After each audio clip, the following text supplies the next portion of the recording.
ನಮಸ್ತೆ ಎಜೆ ನ್ಯೂಸ್ಗೆ ಸ್ವಾಗತ. ಕೇಂದ್ರ ಹಾಗೂ ರಾಜ್ಯ ಸರ್ಕಾರಗಳ ಮಹತ್ವಾಕಾಂಕ್ಷೆಯ ಸ್ವಚ್ಛ ಭಾರತ ಅಭಿಯಾನ ಯೋಜನೆ ಅಡಿ ಶೌಚಾಲಯ ನಿರ್ಮಿಸಿ 6 ತಿಂಗಳು ಕಳೆದರೂ ಸರ್ಕಾರದಿಂದ ಬರಬೇಕಾದ ಹಣ ಪಾವತಿಯಾಗದೆ ಬಡಾವಣೆಯ 24 ಮಂದಿ ಬಡ ಫಲಾನುಭವಿಗಳು ತೀವ್ರ ಸಂಕಷ್ಟ ಹಾಗೂ ಮಾನಸಿಕ ಒತ್ತಡಕ್ಕೆ ಒಳಗಾಗಿದ್ದು ಕೂಡಲೇ ಹಣ ಪಾವತಿಸುವಂತೆ ಆಗ್ರಹಿಸಿ ಅರಸೀಕೆರೆ ನಗರದ ಇಂದ್ರನಗರದ ನಿವಾಸಿಗಳು ಶುಕ್ರವಾರದಂದು ಜಿಲ್ಲಾಡಳಿತಕ್ಕೆ ಮನವಿ ಸಲ್ಲಿಸಿದರು. ಇದೇ ವೇಳೆ ನಗರಸಭೆಯ ಸದಸ್ಯ ಇಮ್ರಾನ್ ಖಾನ್ ಮಾಧ್ಯಮದೊಂದಿಗೆ ಮಾತನಾಡಿ, ಸರ್ಕಾರದ ಸೂಚನೆ ಹಾಗೂ ಅಧಿಕಾರಿಗಳ ಪ್ರೇರಣೆಯಂತೆ ಫಲಾನುಭವಿಗಳು ತಮ್ಮ ಸ್ವಂತ ಹಣ ಹಾಗೂ ಸಾಲ ಪಡೆದು ಶೌಚಾಲಯಗಳನ್ನು ನಿರ್ಮಿಸಿದ್ದಾರೆ. ಆದರೆ ಶೌಚಾಲಯ ನಿರ್ಮಾಣ ಪೂರ್ಣಗೊಂಡು ತಿಂಗಳುಗಳು ಕಳೆದರೂ ಫಲಾನುಭವಿಗಳಿಗೆ ಮಂಜೂರಾಗಬೇಕಾದ ಅನುದಾನ ಇದುವರೆಗೂ ದೊರೆತಿಲ್ಲ ಎಂಬುದು ಆತಂಕಕಾರಿ ವಿಷಯವಾಗಿದೆ. ಈ ಕುರಿತು ಅರಸೀಕೆರೆ ನಗರ ಪಾಲಿಕೆ ಅಧಿಕಾರಿಗಳನ್ನ ಹಲವು ಬಾರಿ ಸಂಪರ್ಕಿಸಿದ್ರು. ಈ ವಿಷಯ ನಮ್ಮ ವ್ಯಾಪ್ತಿಗೆ ಬರುವುದಿಲ್ಲ, ಜಿಲ್ಲಾಧಿಕಾರಿಗಳ ಕಚೇರಿಯಲ್ಲಿ ಕೇಳಿ ಎಂಬ ಉಡಾಫೆ ಉತ್ತರ ಕೊಟ್ಟು ಜವಾಬ್ದಾರಿಯಿಂದ ತಪ್ಪಿಸಿಕೊಳ್ಳುತ್ತಿರುವ ಆರೋಪಗಳು ಕೇಳಿಬರ್ತಾ ಇದೆ. ಸಮಸ್ಯೆಗೆ ಸ್ಪಷ್ಟ ಉತ್ತರ ಕೊಡದೆ ಅಧಿಕಾರಿಗಳು ಫಲಾನುಭವಿಗಳನ್ನ ಕಚೇರಿಯಿಂದ ಕಚೇರಿಗೆ ಅಲಿಸುತ್ತಿರುವುದು ಆಡಳಿತ ವೈಫಲ್ಯಕ್ಕೆ ಸ್ಪಷ್ಟ ಉದಾಹರಣೆಯಾಗಿದೆ ಎಂದಿದ್ದಾರೆ.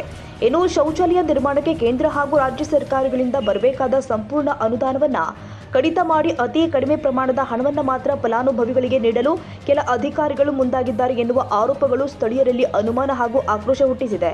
ಇದು ಯೋಜನೆಯ ಉದ್ದೇಶವನ್ನೇ ಪ್ರಶ್ನೆ ಮಾಡುವಂತೆ ಮಾಡಿದೆ ಅಂತ ಹೇಳಿದ್ರು. ಬಡ ಹಾಗೂ ಮಧ್ಯಮ ವರ್ಗದ ಫಲಾನುಭವಿಗಳು ಶೌಚಾಲಯ ನಿರ್ಮಾಣಕ್ಕಾಗಿ ಲಕ್ಷಾಂತರ ರೂಪಾಯಿ ಖರ್ಚು ಮಾಡಿದ್ದು ಕೆಲವರು ಸಾಲ ಪಡೆದು ನಿರ್ಮಿಸಿದ್ದಾರೆ. ಹಣ ಪಾವತಿ ಆಗದ ಕಾರಣ ಸಾಲದ ಬಡ್ಡಿ, ಮನೆ ಖರ್ಚು ಹಾಗೂ ಜೀವನ ನಿರ್ವಹಣೆ ಕಷ್ಟಕರವಾಗಿದೆ.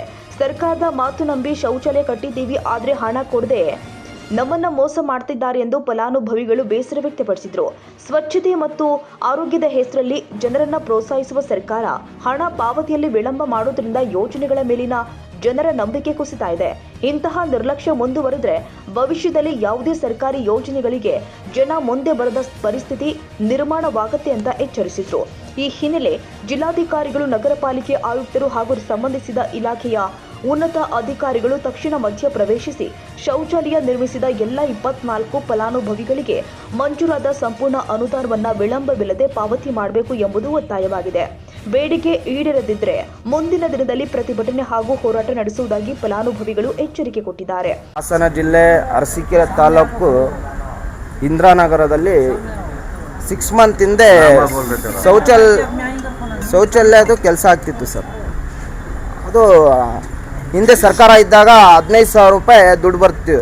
ಈಗ 20,000 ದುಡ್ಡು ಬರ್ತಿತ್ತಂತೆ. ಈಗ ನಾವು ಅರ್ಜಿ ಹಾಕಿ 6 ಮಂತ್ ಆದ್ರೂ 6,667 ರೂಪಾಯಿ ದುಡ್ಡು ಆ ಫಲಾನುಭವಿಗಳಿಗೆ ಇನ್ನೂ ತಲುಪಿಲ್ಲ ಸರ್ಕಾರದಿಂದ. 22-25,000 ಖರ್ಚು ಮಾಡಿ ಇದು ಈ ರೀತಿ ಆದರೆ ನಾವು 6 ಮಂತಿಂದ ಅಲ್ಲಿ ನಗರಸಭೆಯಿಂದ ಹೋಗಿ ಕೇಳ್ತಾನೆ ಇದ್ದರೆ ಪೌರಾಯುಕ್ತರಿಗೆ DC ಆಫೀಸಲ್ಲಿ ಹೋಗಿ ನೀವು ವಿಚಾರಣೆ ಮಾಡಿ ಅಂತ ಹೇಳಿದರು. ಆದ್ದರಿಂದ ಬಡವರಿಗೆ ಇಲ್ಲಿಗೆ ಕರ್ಕೊಂಡು ಸಾಲ ಮಾಡಿ ಶೌಚಾಲಯ ಮಾಡ್ಕೊಂಡಿದ್ದಾರೆ. ಶೌಚಾಲಯ ದುಡ್ಡೇ ಕೊಟ್ಟಿಲ್ಲ ಅಂದರೆ ಜಿಲ್ಲಾಧಿಕಾರಿಗಳಿಗೆ ಮನವಿ ಕೊಡೋಕ್ಕೆ ಬಂದಿದ್ದೀವಿ ಸರ್. ಈಗ ಅದೇ ಅವರು ಮೇಡಮ್ ಅವ್ರು ಇಲ್ಲ ಅಂತ ಹೇಳ್ತಿದ್ದಾರೆ, ಬೇರೆಯವರು ಬರ್ತಾ ಇದ್ದಾರೆ ಅಂತ ಹೇಳಿದರು.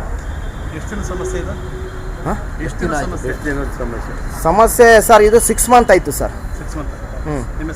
ಸರ್ ನಗರಸಭೆ ಸದಸ್ಯ ಇಮ್ರಾನ್ ಖಾನ್.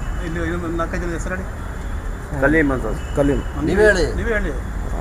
ಸರ್. ನಮ್ಮ ಕಮಿಟಿ ಅಧ್ಯಕ್ಷರು ಕಲೀಮುಲ್ಲಾ ಅವರು, ಆಮೇಲೆ ಭಾಷಾ ಸಾಹೇಬ್ರು ಅಂತ ಬಂದಿದ್ದಾರೆ, ಆಮೇಲೆ ನಮ್ಮ ವಾರ್ಡ್ ಅಭಿಮಾನಿ ಬಂದಿದ್ದಾರೆ ಸರ್. ಪ್ರತಿಭಟನೆಯಲ್ಲಿ ಕಮಿಟಿ ಅಧ್ಯಕ್ಷ ಕಮಿಲ್ ಉಲ್ಲಾ, ಪಾಷಾ, ರೂಪಾ, ಶಹಾ ಬಾನು, ಎಚ್ ಹಸೀನಾ, ಶಾಹಿನಾ ಬೇಗಂ, ಕಲೀಂ, ಜಬೀನಾ, ನಸೀಬ್, ಫಾತಿಮಾ ಸೇರಿ ನಿವಾಸಿಗಳು ಉಪಸ್ಥಿತರಿದ್ದರು. Parvez Ahmad, Hassan, AJ news. ಕನ್ನಡಿಗರ ಮೆಚ್ಚಿನ ನಿಮ್ಮ ಎಜೆ 24/7 ನ್ಯೂಸ್ ಕನ್ನಡ ವಾಹಿನಿ ಇದೀಗ ಟಿವಿಯಲ್ಲಿ ಲಭ್ಯ. ವೇಳೆ ನೋಟಿಸ್ ಕೊಟ್ಟಿದ್ರೆ ವಾಪಸ್ ತಗೋತೀವಿ.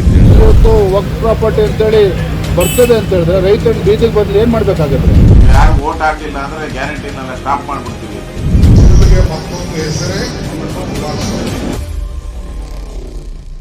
ಕರ್ನಾಟಕ ಮತ್ತು ದೇಶ ವಿದೇಶ 360 ಡಿಗ್ರಿ ಸುದ್ದಿ ಹಾಗೂ ಉತ್ತರ ಕರ್ನಾಟಕ, ಬೆಳಗಾವಿ, ಬಾಗಲಕೋಟೆ, ಧಾರವಾಡ, ಹಾವೇರಿ, ಗದಗ, ಬಿಜಾಪುರ ಜಿಲ್ಲೆಯ ಕ್ಷಣದ ವಿವರವನ್ನ ಪಡೆಯುವುದಕ್ಕೆ ಎಜೆ 24/7 ನ್ಯೂಸ್ ಕನ್ನಡ ವಾಹಿನಿಯನ್ನ ಲೈಕ್ ಮಾಡಿ, ವಿಡಿಯೋಗಳನ್ನು ಶೇರ್ ಮಾಡಿ, ಕಮೆಂಟ್ ಮಾಡುವ ಮೂಲಕ ನಮ್ಮ ವಾಹಿನಿಗೆ ಸಹಕಾರ ನೀಡಿ ಮತ್ತು ಚಾನೆಲ್ ಅನ್ನು ಸಬ್ಸ್ಕ್ರೈಬ್ ಮಾಡಿ.